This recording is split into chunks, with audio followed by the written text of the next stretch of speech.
Yun guys, nandito tayo sa Nayang Pilipino at didiretso tayo ng ilog dito sa Nayang Pilipino, bayan ng Socorro. Didiretso tayo sa ilog dun sa naging hihiwalay sa barangay ng Maria Concepcion at saka Bugtong na Tuog.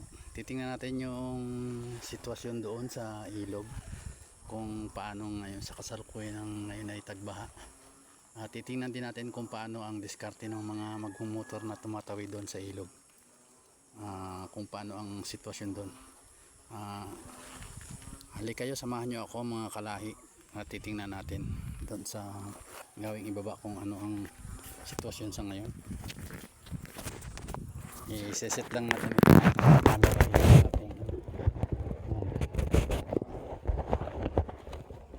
Okay, diretso na tayo mga kalahi.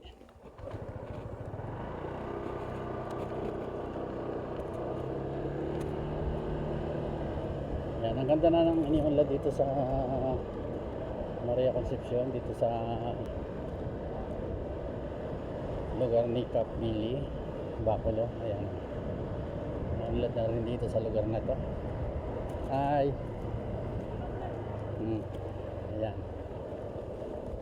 pupunta tayo doon sa gawin ng ilog. Ito yung daan patungo sa ilog na matagal na itong hinihiling ng mga taga rito sa amin at taga ron din sa kabilang lugar na baka sakaling kawaan ng mga namumuno sa ating punong panlalawigan katulad ni Congressman yung kasalukuyang congressman ngayon at saka si Governor Bons Dolor. Baka naman po sakali mabigyan na kami ng biyaya na tulay dito sa aming lugar. Ayan, nandito na tayo sa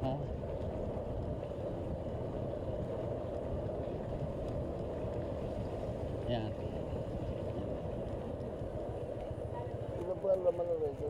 Puro karpa ayan.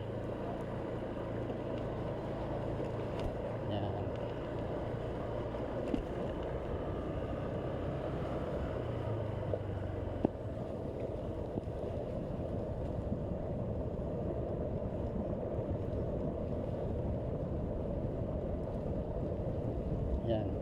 Ilang metro na lang mga kalahi, mararating na natin yung ilog. At binabaybay lang natin itong barangay road papunta sa baba. At sa ayan, mapapansin nyo, basang-basa yung daan dahil sa malakas na ulan. Ngayon ay mag-aalas 12 kaya tumigil yung pagbuhos ng malakas na ulan. Parang nagiging kalakaran na kasi dito sa aming lugar. Pagkakasagsagan ng tag-ulan o malakas na pagbuhos ng ulan, yan ay titila lang o hihinto lang sa mga bandang patanghali. Yung mga kakain ng tanghalian yan, humihinto yan saglit. And then after nun patuloy na uling bubuhos ng ulan. Yan, dito na tayo sa lugar ni Max Chavez alias Taba. Yan. Pare! Yun, palusong na tayo. Ang pangit din dito ng daan ngayon dahil lang malimit ng pag-ulan, malimit na pag-ulan.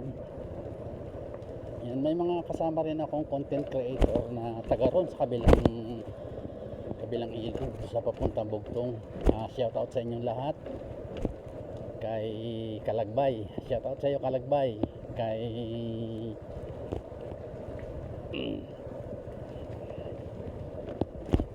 sino pa nga ba, kay Ma'am Marbilla, sa asawa ni Pinsang shout out sa iyo. Mga bago ko pa lang silang na i-add sa aking mga follower, kaya hindi ko pa sila masyadong kilala, pero shout out na rin sa inyo. Ang medyo kilala ko lang ay si Kalagbay. Yun lagi yung nakikita ko na nagla-live, si Kalagbay. Shout out sa iyo. Ayan, palusong na po tayo. As you can see, nakikita natin ang bundok papuntang Bugtong. Ayan, masyadong maberde pa dito sa aming lugar. Talagang maano pa, malamang pa talaga yung mga luntiang lugar, mga makahoy, mapuno. Ayan, ngayon po ay lumulusong na tayo dito sa papuntang spillway kung tawagin. Yan. Ito po kasi ang ilang dekada nang nakaraan ginawan to ng LIUCP ng spillway. Sa kasamaang palad naman, dahil sa malimit kang pagbaha, ang laki ng tubig, natabunan na yung spillway. So parang wala na rin, as in wala na rin. Ayan.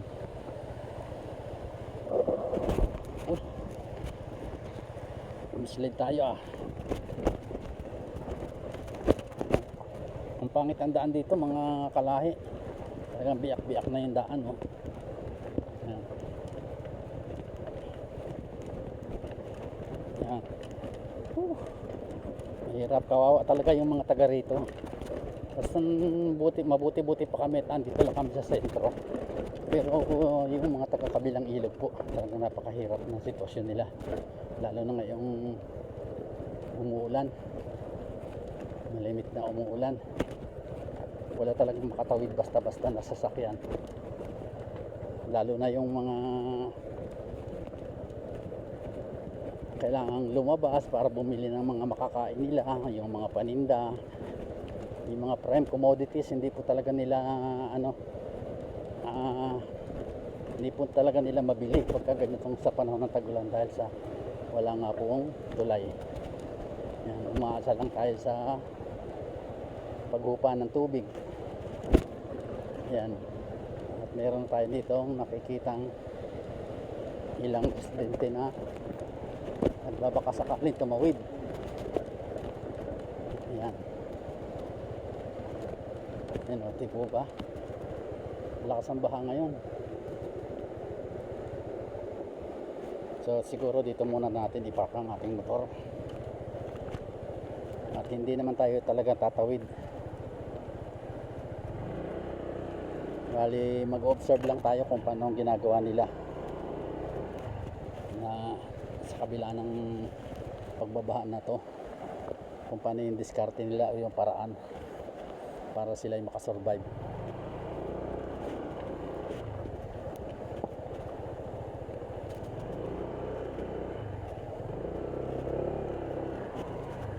Yan.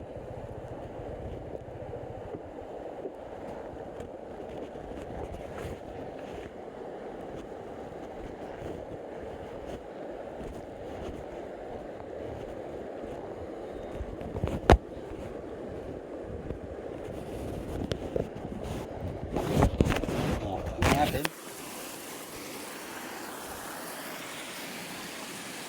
talaga malakas yung pagbaha ngayon. Ito kitang-kita nyo naman ang laki ng tubig, kaya talagang diskartehan na lang kung paano makakatawid.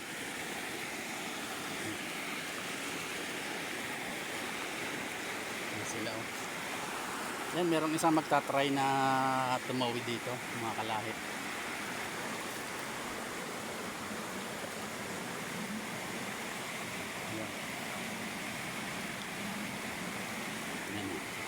Lakas ng tubig, grabe.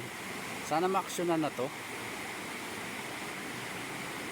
yung mga nanunungkulan sa bayan. Sana mapansin. Ayan po.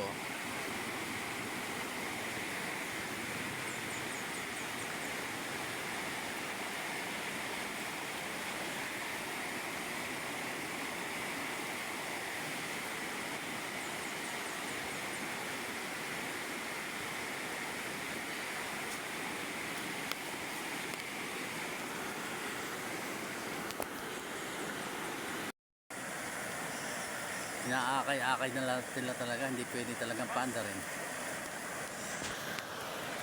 Talagang diskartehan na lang para makatawid.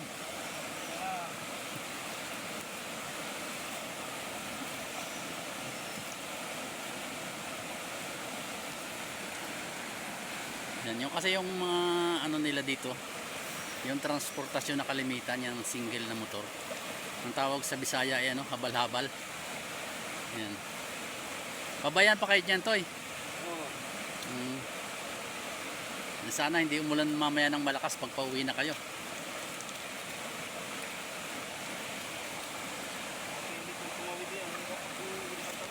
Kaya nga. Grabe, lakas ng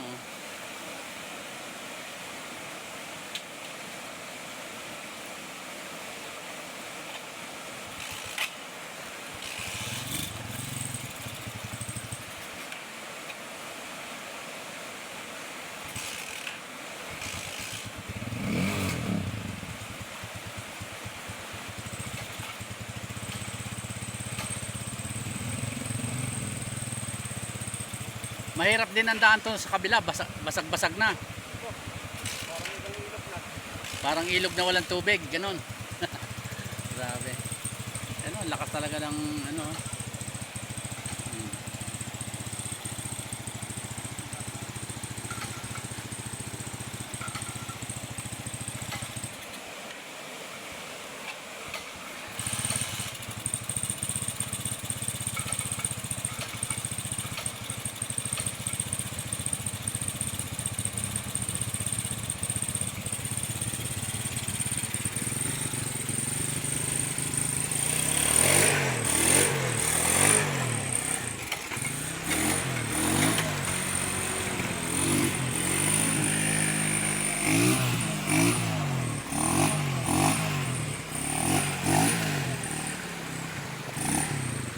Na, ingat oy. Yan. Muna na yung isa. Para ka nagbabasketball eh, panay ang talbog. Yan. Namatay pa.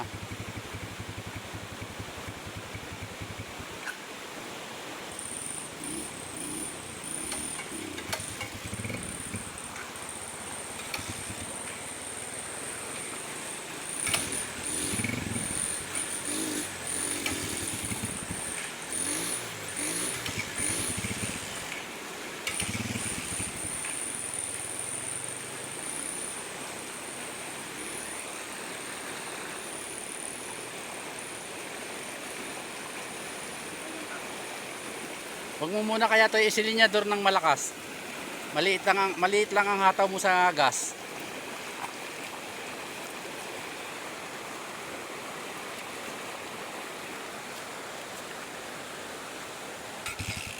Yan, bayaan mo muna siya.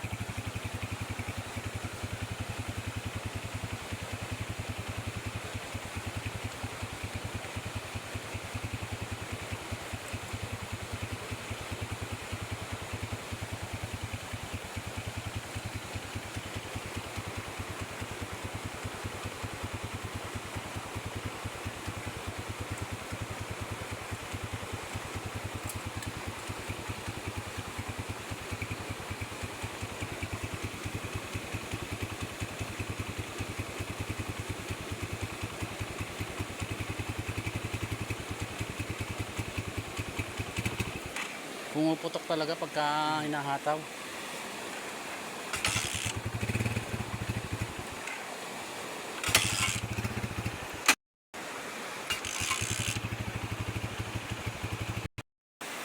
Ayan mga kalahe, bali tatry niyang tumawid. Yung may kasama pa siyang dalawa yung kanyang pamilya. Yan. Yan, ganito po yung diskarte dito. Mahal naming gobernador at congressman, baka naman po. Yan po. Ang sitwasyon dito sa ilog, tuwing magkakaroon ng masamang panahon, lumalakas ang tubig, umaapaw ang ilog at ayan, ganyan po ang sitwasyon. Kawawang kawawa po talaga. Ayan.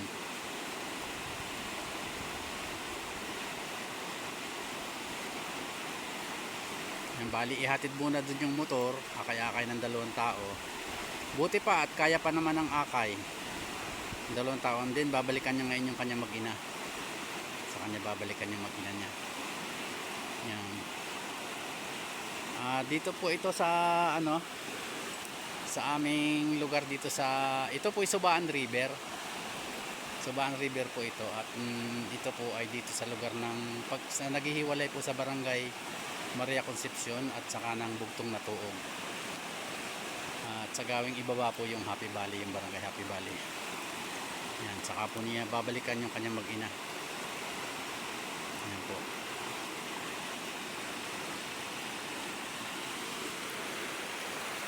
Yan, ito yung mag-ina niya.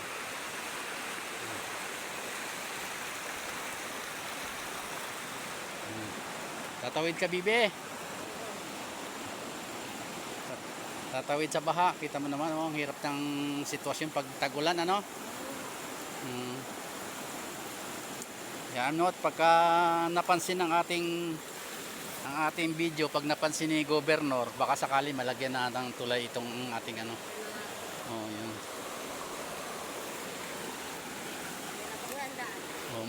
mahirap na ang daan tapos wala pang tulay ay apektado talaga ano pagka ano yan Sa kailangan niya.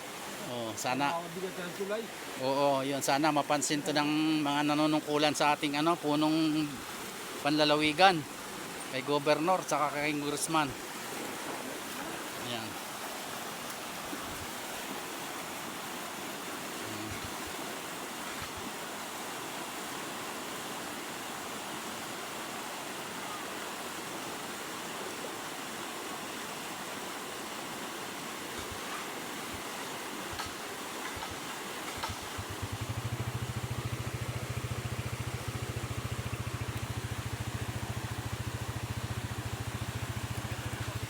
Sige, ingat oy.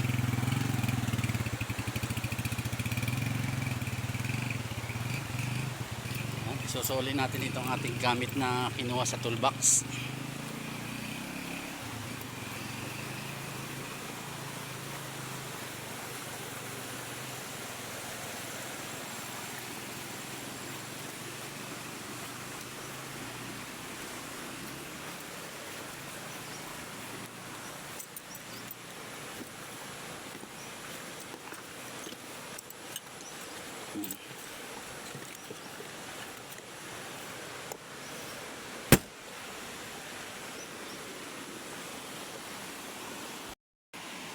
Ayun, nakatawid na yung mag-anak doon sa kabilang ilog.